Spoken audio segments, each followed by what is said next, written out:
Have you ever considered that being upset when power is exerted on you in a negative way is basically the same thing as negatively exerting power on another group of people? Because that's what the New York Times thinks. Hi, my name is Ophi YouTube Videos. I am a feminist and a lesbian, and I make conversational commentary videos about both of those things. And something I really try not to allow myself to do during them is get rage baited by the New York Times. In fact, with the exception of when the New York Times has broken something that I had no real choice but to refer to in my videos, like their big expose about the smear campaign Justin Baldoni and his little misogynist buddies over at Tag ran on Blake Lively after he sexually harassed her on the set of their film, I try not to talk about the New York Times when possible. I fundamentally distrust the New York Times as an institution, and I see them as complicit and also on the forefront of a lot of attacks against my transgender siblings. Which is to say that there's this feeling sometimes when they publish something that seems to have been written with the exact intention of making me angry, and it proceeds to then make me angry, of what the kids on the internet call losing chess to a dog. While there have been a handful of New York Times articles I've considered responding to, I mostly don't want to lose chess to a dog, so I let them drift past me like clouds in the sky. However, this year's annual Pride Month Ragebait article really awakened something in me. And I've also really been wanting to collaborate with Savvy Writes Books for like a year now, so we did that. That's what this video is. Happy Pride Month. I rage baited myself for you. This article we're going to talk about, this version is called There's Nothing Wrong with Wanting Men. They changed the title at some point and called it like There's Nothing Wrong with Being Straight or something like that. Yeah. I think it was like literally like it's great to be straight, and it was like right. It was like Pride Month Eve that they dropped this. But that's the thing too. Like when you see the title, "There's Nothing Wrong with Wanting Men," okay? Like first of all, that doesn't even indicate anything about having to be straight. There's gay men, bisexual women, trans people of multiple genders. Like there's a significant portion of the queer community who is fine with dating men. Which is why when I first saw the headline that I assumed, as you did, I was like, oh, this totally could just be like a queer article. I even assumed when I saw the first few people on my Blue Sky timeline being like, oh, it's time for the annual Pride Month rage bait, I was like, well, what's wrong with that? Are we already doing bisexual women and their boyfriends discourse? And then, as you said, I saw them like explicitly update it to be like, no, this is about how amazing it is to be straight right now during fascism.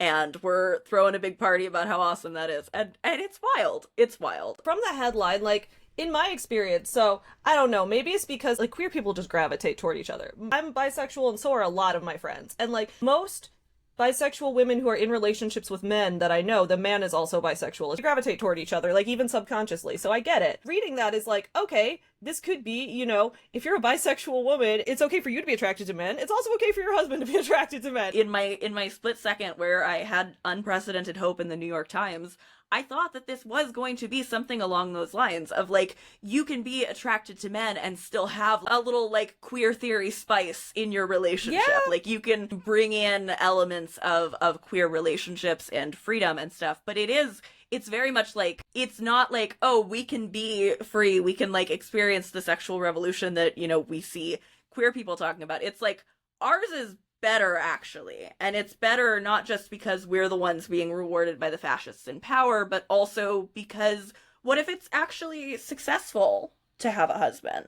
What if that's a brand new concept? Yeah, this article is straight up saying like, hey women, you should be having sex with men, you should be wanting men, and the article's not targeted at men at all. It's targeted solely at women, saying that you should like men exclusively. That's what it's about, which is insane to me. Especially because they're trying to phrase it like, they throw in this lip service to things that are like, ladies, I get it. We've been having abortion access cut off. I get why that's a struggle. Like, it's almost like they're trying to appeal to this like left-leaning crowd or this like feminist crowd. That's what makes it so dangerous, I think, is that it's really trying to target that audience. Right-wing propaganda targeted at right-wingers is like, that's to be expected. Like, obviously that's gonna happen. But when they're trying to, like, slowly indoctrinate feminists into being like, no, maybe we should submit to men, like, then that's when I'm like, ooh, this is, like, actually dangerous. This article starts off, we've got this picture right here. I'm guessing this is supposed to be, like, men and women don't have to fight each other when they could be kissing.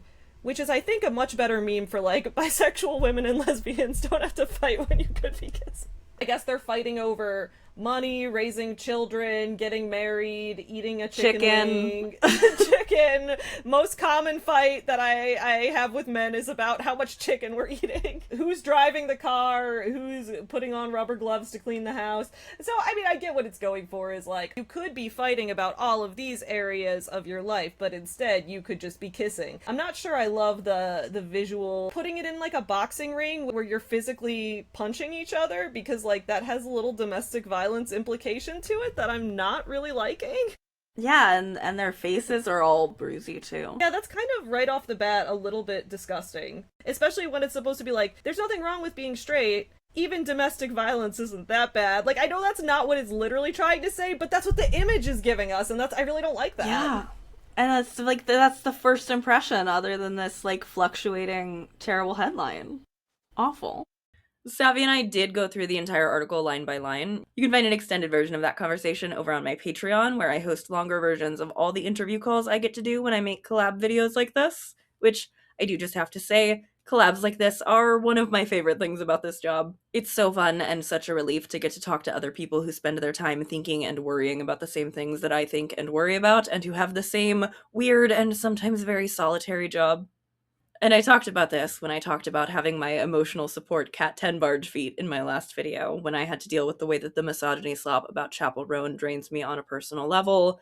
I'm not saying I have the hardest job in the world or anything, but sometimes looking this stuff right in the eye all by yourself, alone in your room all the time, can get really difficult. Which is also part of why I wanted to make this video. Yeah, it doesn't feel great to know that I was successfully rage-baited by the New York Times. This article was written, titled, illustrated, and likely commissioned for the exact purpose of getting under the skin of angry queer feminists exactly like me and Savvy, and at least some of you probably read it, or are probably going to be exposed to some kind of version of this rhetoric as the rising backlash against queer visibility and feminism continues.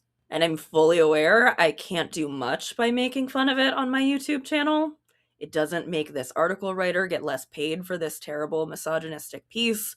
I don't feel like I'm even really challenging her ideas to anybody who she might have successfully sold them to. She and I are probably speaking to wildly different audiences with our respective work, right? But like, making fun of this with Savvy made me feel just slightly less lonely and scared and baffled. And if that's something that I can extend to anyone here in the Nuance Corner who also feels lonely and frightened and baffled about shit like this when it goes around, that's something I want to do. So I'm not going to include the entire article here. Like I said, you can hear us read and commentate on the whole thing over on the Patreon if you want, and also Savvy is going to have a whole other half of this collab on her channel, and I had to save her some. But I do want to start here at the beginning, where after that terrible, terrible header image, the article begins. Gender relations are tense to the point of hostility these days. Okay, I know I just said I'm not going line by line in this video, so forgive me for stopping here immediately, but I do need to point out exactly how fucking vapid this opening line is. Has there ever in the entire history of the patriarchy been days when gender relations were not tense? Could the author of this article truly not find a way to open this piece with a sentence that actually said something? Anything? This is just the most nothing statement ever. And it's not like she lands the plane either. I want to be very clear. This is not just a poorly selected headline from an editor who was trying to be salacious. This article is shit all the way through. Straight men and women are politically and culturally divided. We're in a world of Andrew Tate and OnlyFans, tradwives and incels. Like, that's just, I'm sorry, that is a crazy thing to say. That is a crazy set of comparisons to make in the first place. Andrew Tate is basically the same as sex workers, who, while they're offered the opportunity to be self-employed, which is a great thing, are still working for a company that takes enormous cuts of their profits in platform fees and forces them to work in a pyramid-shaped recruiting structure for the privilege of banks being willing to let adults spend their money on adult content. It's not even the only time in this article where the author compares women who are in fact not implicated in the kind of sexual abuse Andrew Tate has been implicated in to Andrew Tate. Explicitly compares feminist heteropessimists to Nick Fuentes and the Tate brothers. Oh my god. Which is an insane thing to say. Men like white nationalist Nick Fuentes and the Tate brothers, influencers who are accused of human trafficking and rape, also promote a form of heteropessimism. Their basic argument is that women are not worth the time or are something to dominate and discard, that there is something wrong with them and men are better off alone. These manosphere figures are far less thoughtful and far more hateful in their wording than feminist heteropessimists, but their argument is functionally equivalent. Both groups argue that the other half is just bad. Give up, they tell us. Both are willing to let the cycle of loneliness and atomization continue. Okay, Which, like, this fuck paragraph you. reminds I'm sorry, me. fuck you. Have you ever, like, let's say you're in middle school and there's a bully who's picking on you and they keep trying to shove you in a locker, they keep punching you, and then one day when they try to punch you, you push them off. You fight back, you defend yourself. And you get in just as much trouble as them because, well, the school has a zero tolerance policy for violence, and it's like, wait, I wasn't aggressing on this person. I was defending myself. They were trying to beat me up, and I was trying to push them off to say, no, I don't want to be assaulted, right? That's what this paragraph is doing. It's saying that, like, women are pessimistic about men. Men who are pessimistic about women because women don't want to just give them sex all the time, they're part of the problem too, but, like, women shouldn't blame men for that. Like, it's straight up saying, like, women who are getting fed up with this are just as bad because they're also judging men. And it's like, that is not true. Have you ever considered that being upset when power is exerted on you in a negative way is basically the same thing as negatively exerting power on another group of people? Because that's what the New York Times thinks. That's what they're saying right here, which is insane. That's straight up insane. It's like, oh, they're less thoughtful and far more hateful in their wording. It's not just their wording. You literally just said this. You literally just said that what they've been accused of. I'm sorry, that's not wording, that's physical violence. To do that, let's not forget that this is the header image, is that people kissing after giving each other a black eye. Let's not forget that. This article is going beyond just, like, general homophobia and sexism. This is starting to feel like pro-domestic violence propaganda at this point. Because this is an article that, as I said, was intentionally written to be infuriating, and also because this author is intellectually lazy as well as creatively lazy, and coming up with multiple sets of more than one thing to prove her point was apparently too difficult for her.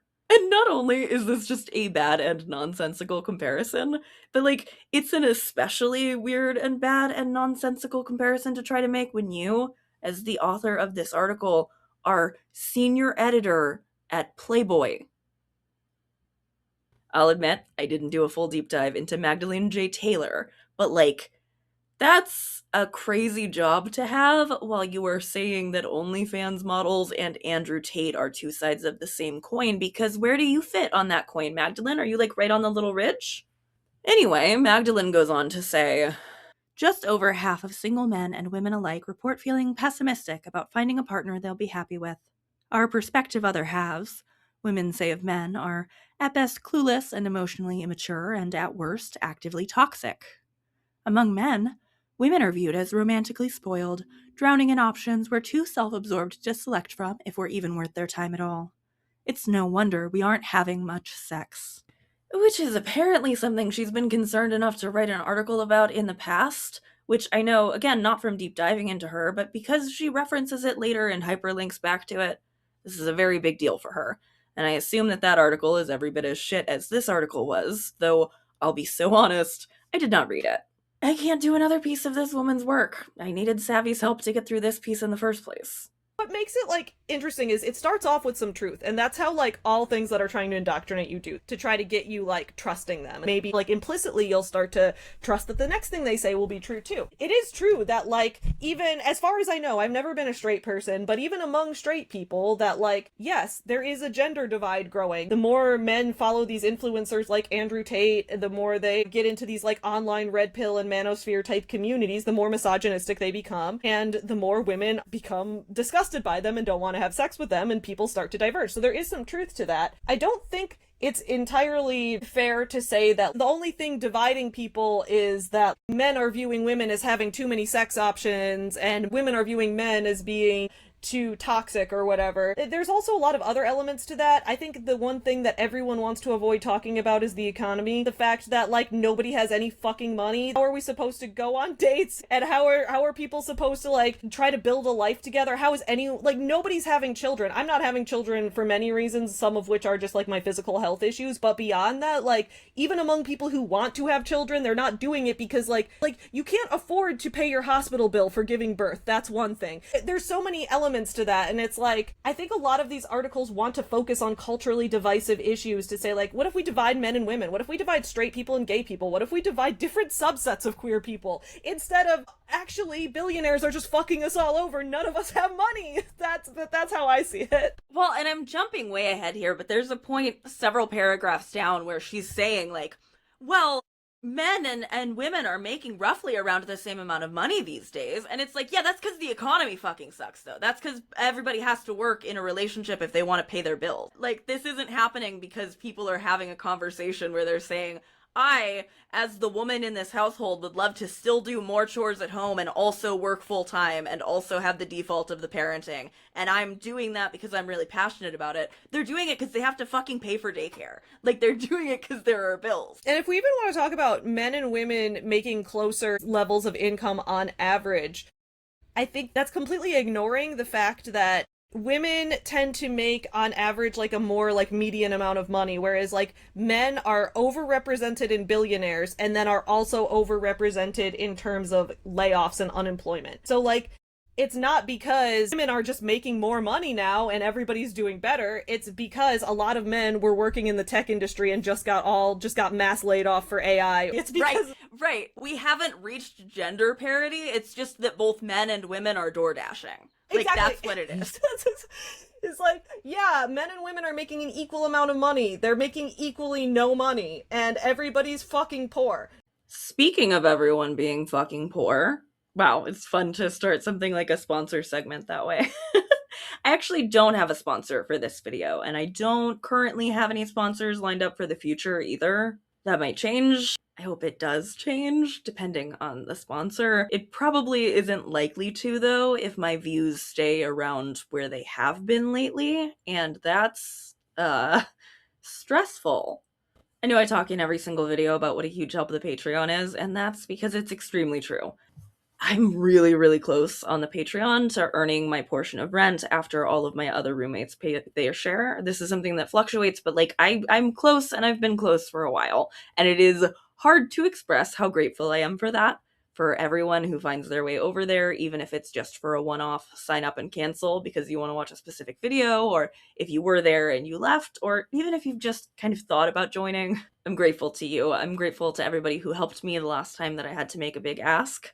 Everybody who very tangibly preserved my housing situation and helped me from having to deal with eviction court. I'm so grateful to everybody who bailed me and my roommates out of that situation, and I'm so grateful even to the people who have not and probably will not be in the position to provide that kind of direct monetary support, but who watch my videos and care about what I'm trying to do here. Genuinely, I have no idea what my life would look like right now if I had not started making videos 2 years ago, but I do know that it would be much, much worse and much, much less survivable. But also, right now, I'm doing very little more than survive, and I'm only kind of scraping by on that. For a lot of reasons, but including that my YouTube paychecks from AdSense fluctuate wildly, and for the last 2 months, they've been less than $200. And so when that plus less than my portion of rent is the budget I'm working with, it's already been hard enough to try to scrape everything together to pay phone and internet and electricity bills and stuff. But I woke up earlier this week to the realization that I won't be getting my food stamps this month, or again for I'm not even entirely sure how long, because they're deeply understaffed and nobody could give me a real answer about what still needed to be submitted for my recertification, and they closed my entire case. So now I'm all the way back at the beginning of a process that I already went through back when there was more staffing. I've been doing this, making videos, doing commentary, working on all of this as close to full-time as I can manage with my disability and weird and inconsistent waking hours for 2 years now on a computer that can't handle editing software any more robust than Microsoft Clipchamp. And I'm nowhere near even beginning to be able to save up for a replacement for it. And it really sucks to ask for help for so many reasons, not least of which being because every time I do ask for help, I try to convince myself that it might be the last time that I need to make such a direct ask. But, Savvy's right. Nobody is making enough money, and if that includes you, just take this as commiseration about how hard it is to be poor and not as a direct ask. But if you are comfortable, if you value my work and you want to try to help me scrape myself toward a place where I can have a little bit more stability, I did move to a new GoFundMe and lay out exactly what's been going on that's been contributing to me making less videos, getting less views, and making less money on YouTube recently than I hope to be able to in the future. You can find the link to that in the description below, or you could support me any of the usual ways. Donations through the Ko-fi, memberships on the Patreon, even just sharing my videos with your friends who might watch YouTube and want somebody new to throw in their rotation. It all helps me so much. So much that I'll skip over my corny joke about swallowing my own personal pride for Pride Month. I did officially launch this earlier this week, and a few of you already donated because I linked it on the existing GoFundMe, and I am just so grateful that that's something that you were willing to do, especially before I even really talked about it in a video or made a post or anything. And I'm so grateful to everybody who was willing to help me last time, and I'm so grateful to all of you. And I'll stop myself before I get too emotional, but sincerely, thank you. Okay, anyway. Pseudo-sponsor section over. Back to this deeply shitty article. What this article is, mostly, is an errance of the author's grievances with recent public discourse regarding heteropessimism. When the article eventually does finally draw to a close and she allows herself to gush about her husband and how he does the dishes and that makes her the luckiest girl in the world, it's even clearer than it originally was that this article is clearly just born of the author feeling rightfully implicated by the recent Vogue article asking if it was embarrassing to be too publicly into your boyfriend. Publicly into your boyfriend to the point where you write an entire didactic-ass article about how women should be straight and coin the term hetero-optimism and try to pretend like anyone has ever meaningfully attempted to keep you from engaging with your heterosexuality, Madam Senior Editor at Playboy. And a lot of what I was thinking about while Savvy and I kept going through this article is that this feels like just one front in a war where the very concept of heteropessimism is being attacked on all sides. And I feel like I've seen from multiple fronts this kind of like attack on the concept of heteropessimism, like that it's bad because women shouldn't complain about heterosexual relationships. This is something my friend Little Shop of Alley talks about all the time, is that when women are engaging in heteropessimism, it's this like big buzzy thing everybody needs to talk about. Is it bad that women are feeling this way? Should women just suck it up? But like men talk shit about women all the time. Men write songs that are terrible about women. And, like, not only is that not something that is brought up as a bad omen for the future of heterosexuality, but similarly, when women have tried to complain about that, they also get told to shut up about that. So it's almost like there is, like, no element of a heterosexual relationship that women who are expected to participate in them are allowed to express complaints or reservations about. Like, it's no matter what, they are doing something wrong. And I really hate that because my thing with heteropessimism is I don't think it's ever been presented to me as people legitimately saying, do not date men, abstain from dating men. It's generally like, hey, maybe there should be language for how difficult it is to date men under the patriarchy. Which, as you said, they kind of try to throw in little like, it's supposed to be like that, but don't you think women have taken it too far? If I wanted to pretend to have much more faith in the intellectual honesty of people who make this kind of argument than I do, I could say that maybe they're mixing it up with something like 4B or lesbian separatism. It's not the same thing, though. Heteropessimism is definitely not the same thing as either of those things, and so conflating them and then also acting as though there's like some widespread movement to try to stop heterosexual relationships from happening, like what universe is this author living in? Again, this writer who is a senior editor at Playboy.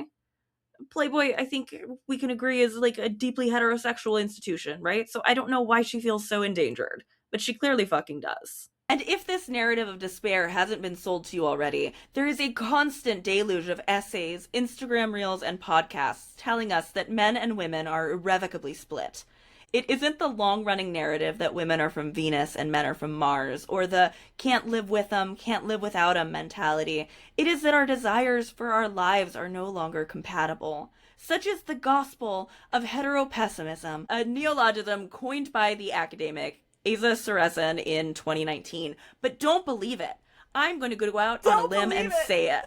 There has still never been a better time in human history to happily and successfully pursue heterosexuality, if that is your thing, as it is mine.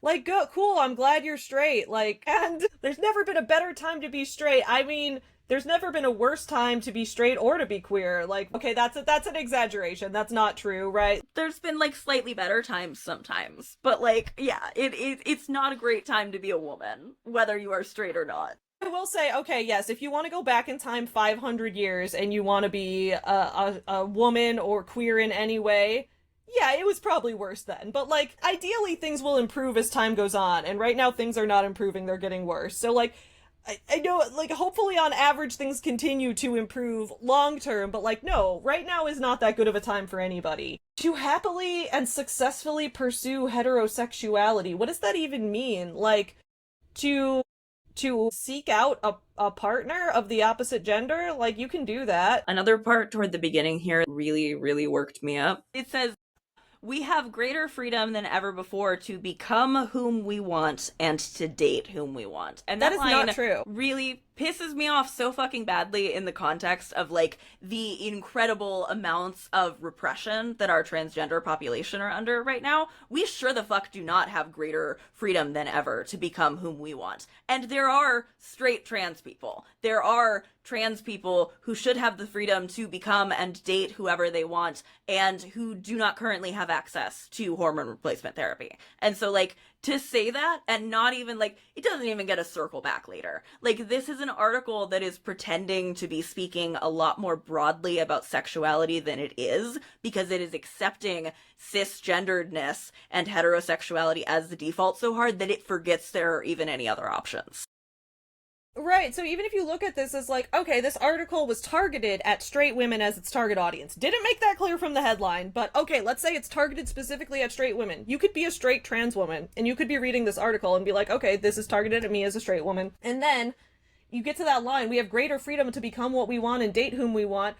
And it's like, no, if you're a trans woman reading this, you'd be like, excuse me, what freedom do I have to become who I want? When there are actively, like, states out there passing anti-trans legislation that are trying to block people from being able to access the medical services that they need, that are trying to criminalize people for just going about their daily lives and presenting in non-gender typical ways. Where is this freedom? Is this freedom in the room with us right now? Right, right. The fight for, like, women's rights and for queer rights, they go together. Because together, it's about saying that, like, no, the idea that men are in charge and are owed sex from women in exchange for running all the other elements of society, that system in itself is flawed. And that's why, once you take that away, it's okay to be queer. It's okay for two women to end up together. It's okay for two men to end up together. It's okay for a man and a woman to end up together, but not to follow the typical heteronormative script, right? It's like how people talk about, like, you know, the more we support trans women, it benefits cis women in the end as well. It's the same thing. If you support queer women, it benefits straight women too. Like, we're all in this fight together, except people who want to uphold patriarchy, which is a separate thing. As I was saying at the beginning of the video, a New York Times article writer being dismissive of the trans experience and ignorant of the ways that the queer and feminist struggles have always been connected even beyond that. Not exactly a shocking development for this whole thing. So now it's saying that heteropessimism is, at bottom, a little more than a bad mood about the state of being straight. It is the pervasive sense that heterosexuality is fundamentally flawed and unfulfilling, even structurally unsalvageable. Sometimes heteropessimists argue that it's not strictly heterosexuality that is unfulfilling, but the opposite gender itself. So what I'm seeing by this is, like, I have seen straight women before being like, I don't like being a straight woman because I wish I wasn't only attracted to men. And that's what I've heard straight women saying, and I think what they're getting at with that is that a lot of men are awful. And like, Yeah. I'm not Yeah. trying to be sexist here, but I think what they're getting at is that, like, even as this article pointed out at the beginning, a lot of young men, especially men in their 20s, a lot of people who were in their 20s had their formative teenage years during the COVID pandemic. They didn't socialize face to face with a lot of people. They learned a lot of socialization on the internet. They fell down rabbit holes where they found these like toxically masculine influencers. So I can understand why straight women might be a little bit disappointed with their prospects right now. That makes sense. And but this article seems to be like blaming women about that. That's kind of shit. That's the thing. That's why I'm like, I am such a defender of the framework as heteropessimism, just like as something that is giving women an option to verbalize this stuff. Yeah. Because, like, I think this article even allows later on that, like, in fact, heteropessimism is not actually meant to be an ideology, and that it's kind of like something that describes a more performative way that people are speaking about things. You know, like, I think a lot of people are running with this idea of like, oh no, there's language suddenly for how much it sucks to date a man under patriarchy. That must mean that they're saying that they're gonna do a collective gender strike and stop dating men. And it's like, nobody is calling for that, actually.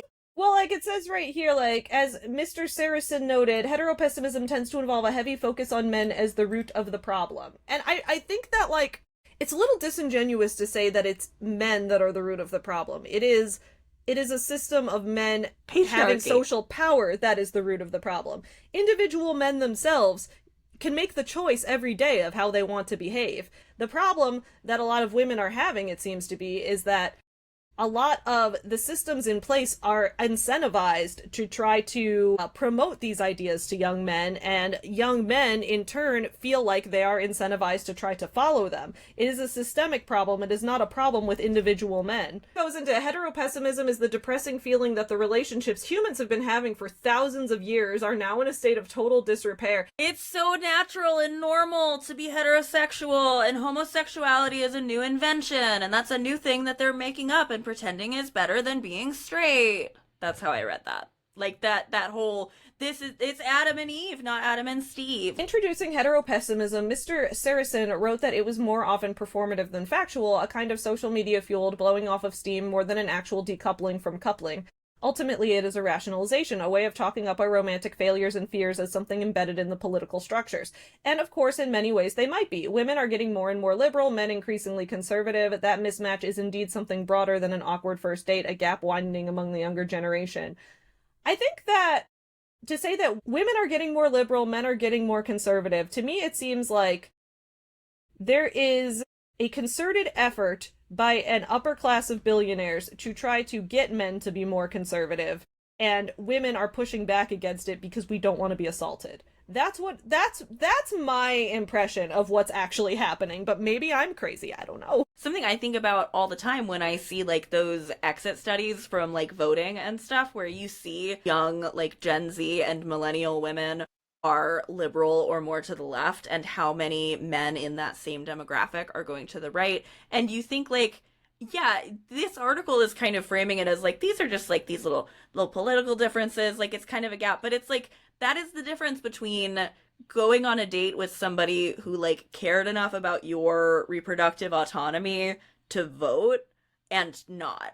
Like, if somebody is conservative, you don't even know what the range there could be from like, they're just okay with whatever else comes with the Republican platform because of the particular thing that they're really hateful and crazy about, or if they are like a misogynist who wouldn't want you to be able to get an abortion if you needed one. And like, that's such something to have to weigh.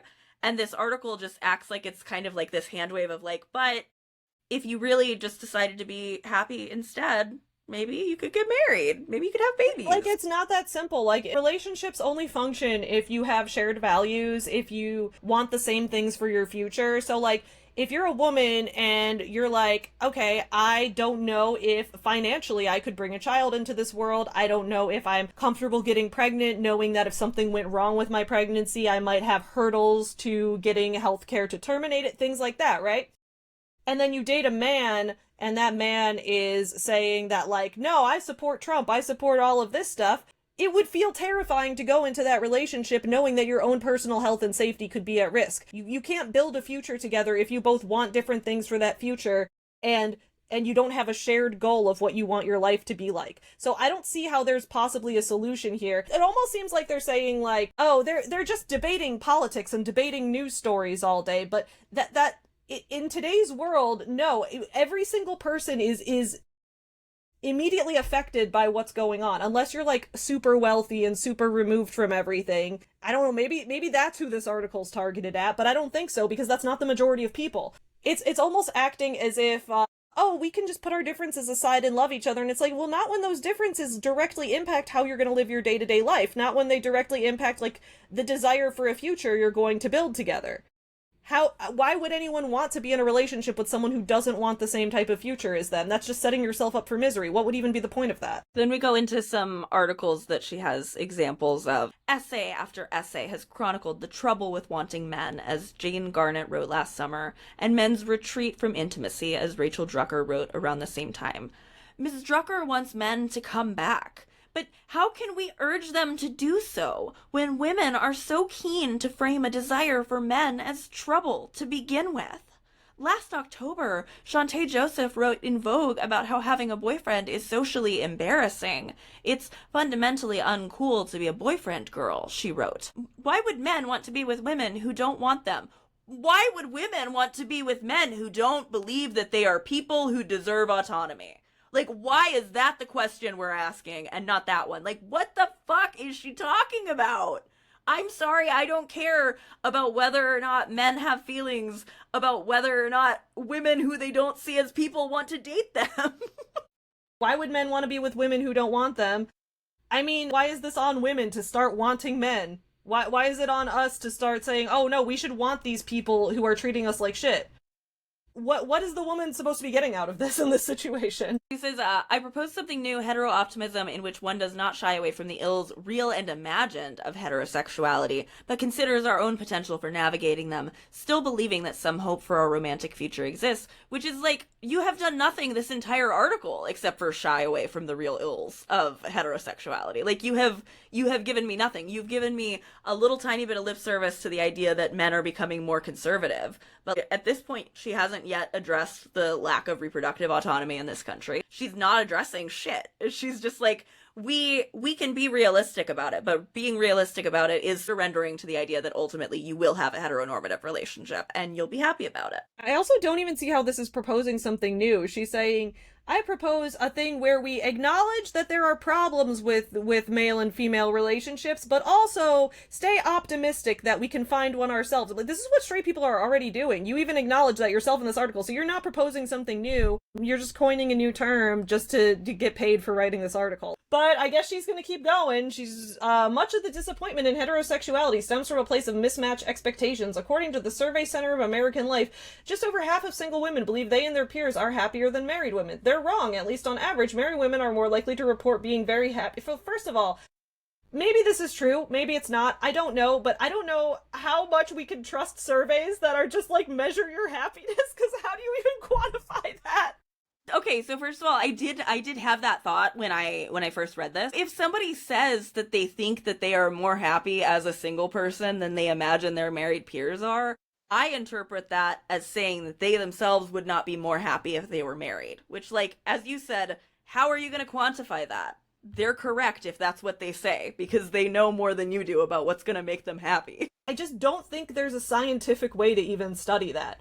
People know what they want for their own life, and sometimes people are happier or less happy due to whatever circumstances. Like, I could very easily see single people having a harder time because when you're married, you can share health insurance. And that is such a uniquely American problem, like, getting married so that you can have health insurance. Or like, there's also the element of, like, people choosing not to get married so they don't lose disability benefits. That's a whole other thing. Mm-hmm. And, like, those type of studies, like, they're acting as if being unmarried versus being married is as simple as just like, do you want a relationship or not? When no, in the type of economy we're dealing with the type of costs we have to deal with, those are the actual things that real people are having to consider. It's not just about like, do I want to fall in love or not? Like, it would be so cool if that's all we had to think about, but it's not.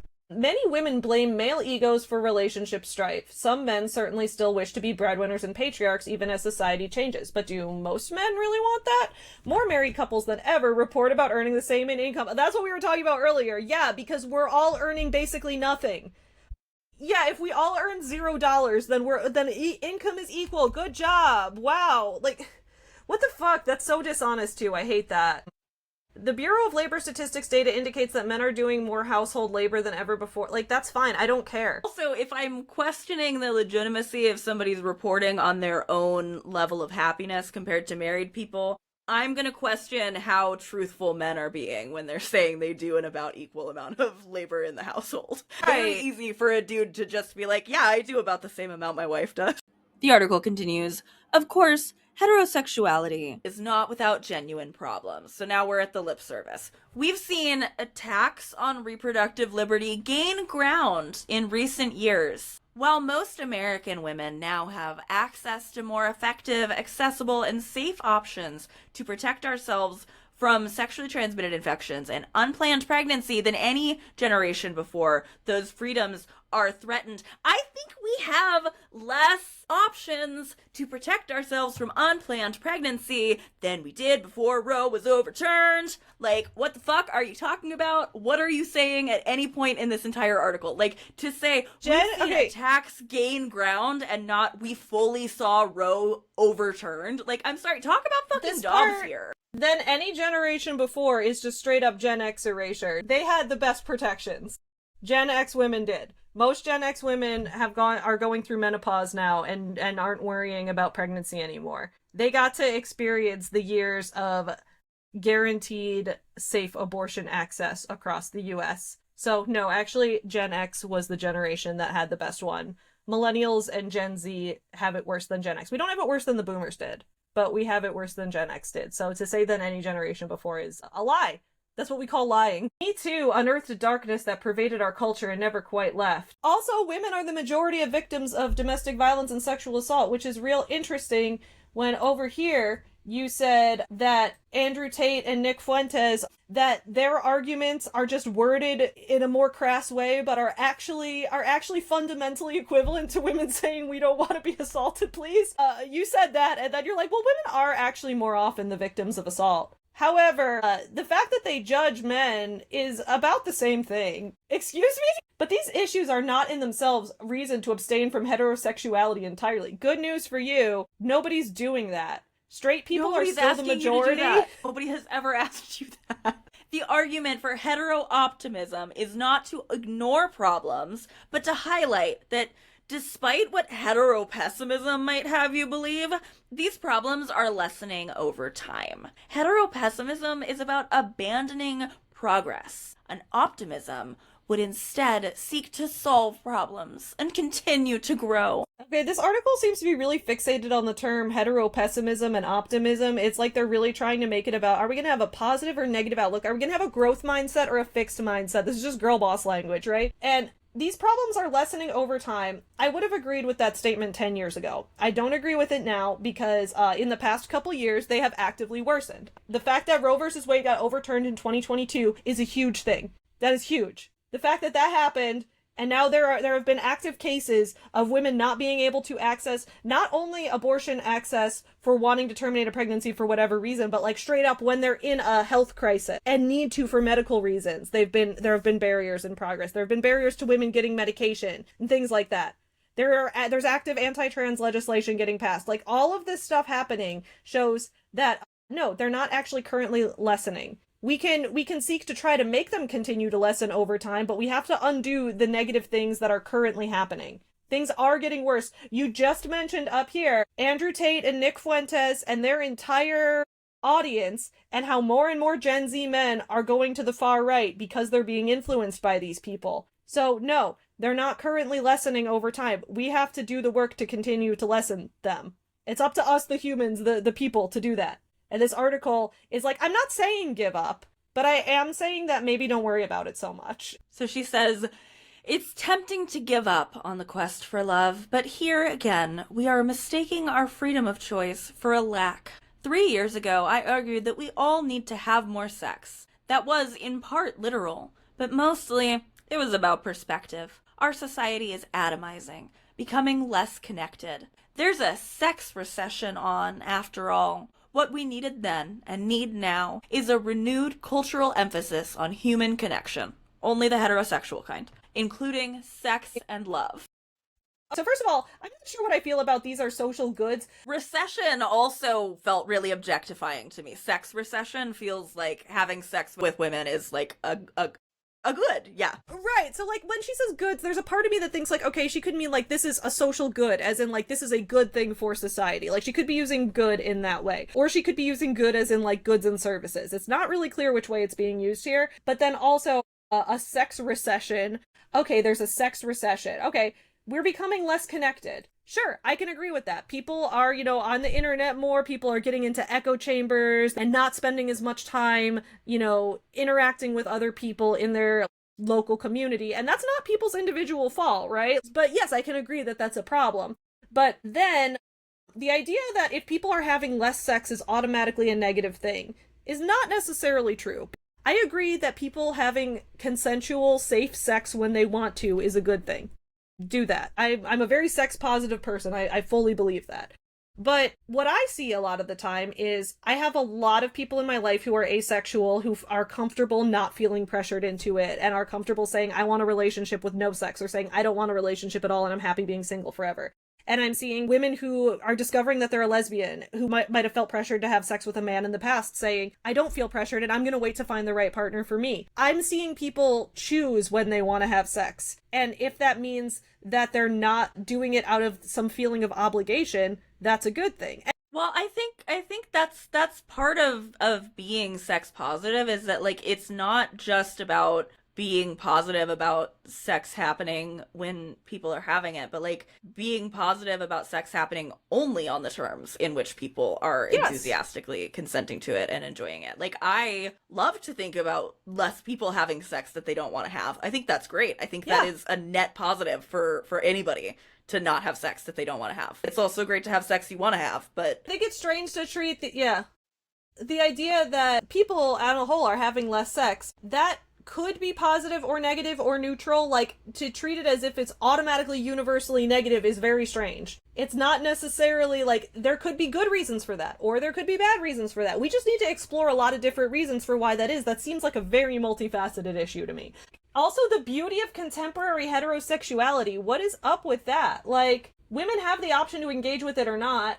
That has nothing to do with heterosexuality. Women, by nature of being autonomous human beings, have the right to consent to sex or not to consent to sex. Like, by nature. As a human. We all have that. So I think it's strange that, like, heterosexuality is great because, like, you don't have to have sex with men if you don't want to. It's like, yeah, that's great. Nobody has to. You didn't have to tell me that. Also, I love this whole section. She straight up said, we're gonna fight the patriarchy by choosing joy. Like, women, we're just gonna choose joy. You're just gonna wake up every day and have a live, laugh, love attitude, and that's gonna prevent you from getting sexually assaulted. That's straight up what the conclusion is. Don't forget to have a positive attitude, girl boss. What if the human trafficking glass was half full, actually? In ways that our mothers and grandmothers could only dream of, except that our mothers and grandmothers had better access to abortion. Yeah, like, that depends how old you are when you say your mothers and grandmothers. Like, if you're talking to someone who's like 50 years old, then yeah, they probably do have more freedom than their mothers and grandmothers did. But like, yeah, if you're like 20 years old and you have a mom who's like in her 50s, then like, no, your mom probably had an easier time, actually. Yep. In part because your mom could afford to buy a house. Your mom grew up in an era where abortion right didn't get threatened until she was statistically likely to be unable to get pregnant anyway. Which on that the next line says, we have made the usual consequences of consensual recreational sex essentially optional. No, hey, how about women who are hooked up on life support because there's like a non-viable fetus inside of them? Like, I feel so angry that she's just pretending like that, like any of these very real high profile cases we have of that happening and of these women being, again, like it to me, that is human trafficking, to keep somebody alive just so It that you is. can force them to incubate. And we know about these, we know these women by name, we know Adriana Smith's name, like we know that this happened, and she's treating it like it's this like theoretical thought exercise that like maybe some people, like maybe some people are concerned about abortion, but like there are people who can't get abortion, there are people who can't get abortion all over the place in this country. Also, all this might scare some men in response to the idea of women no longer being economically or legally bound to men. Like I don't get it. Like it's like, women, you are such whiny babies. Have you considered men aren't that bad? Also, it's really hard for men that you are not their slaves.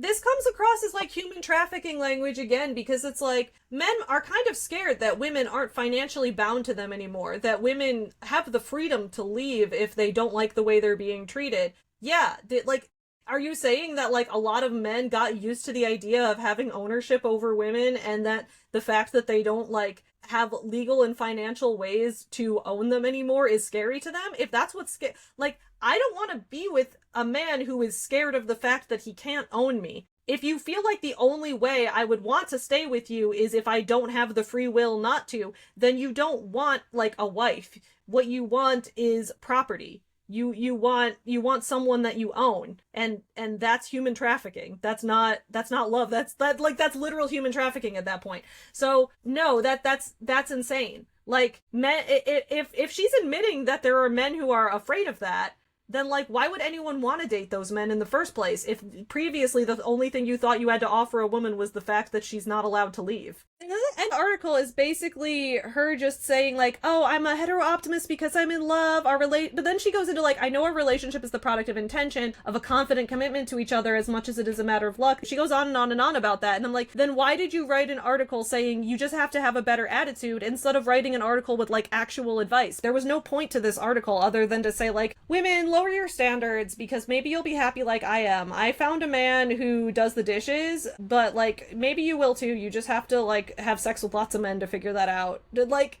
that's useless. That's useless.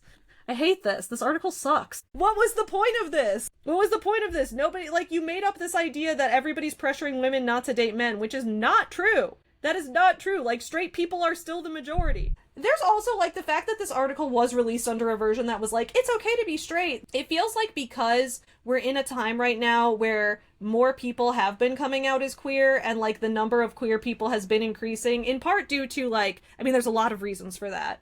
But one part being that more people are comfortable coming out in this day and age. And especially, like, you know, as much as I hate things on the internet, like the fact that people are able to find groups, like if you're living in an area where there isn't a strong queer community in person, you can find other people online who share experiences with you. People have felt more comfortable about that.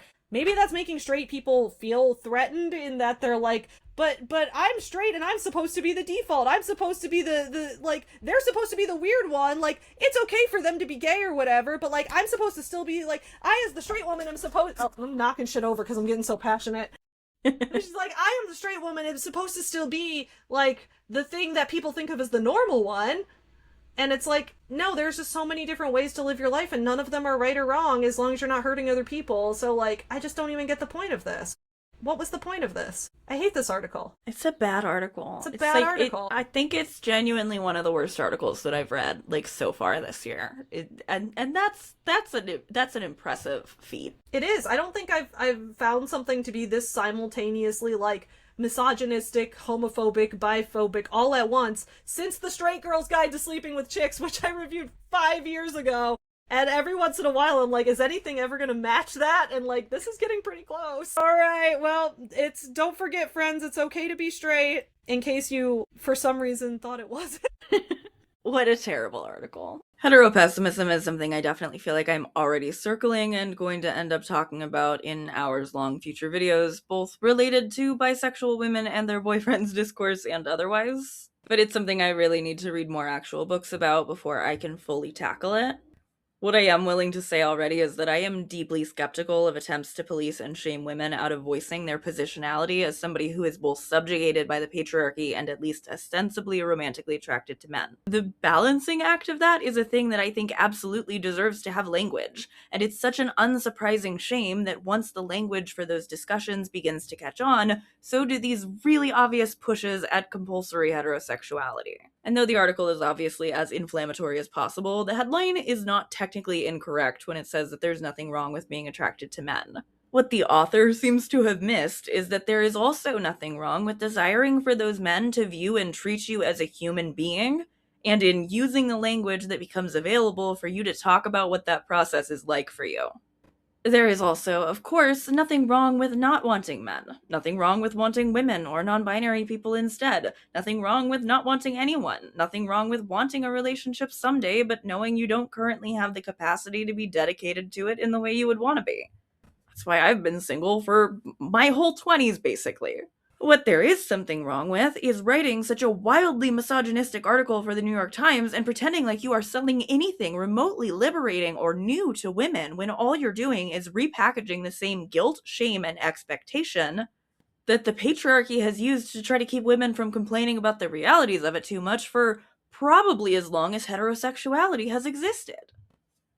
I would love to know what you think. Like I already said, you can find us reading and discussing the whole article on my Patreon, and you can also go subscribe to Savvy to make sure that you catch her half of this collab. Thank you so much to Savvy for helping me get through this terrible, horrible article, and I can't wait to hear what the rest of you think, so let me know in the comments down below. You might have noticed I'm trying really hard to put out a video every week this month for Pride. 2 down, 2 to go. My Patreon friends, whose names you should be able to see scrolling on the screen right now, they got a preview of the call last night. They will get a preview of the next video. They've gotten a preview of the one after that too. I love you. Thanks for being here. Happy Pride Month, friends.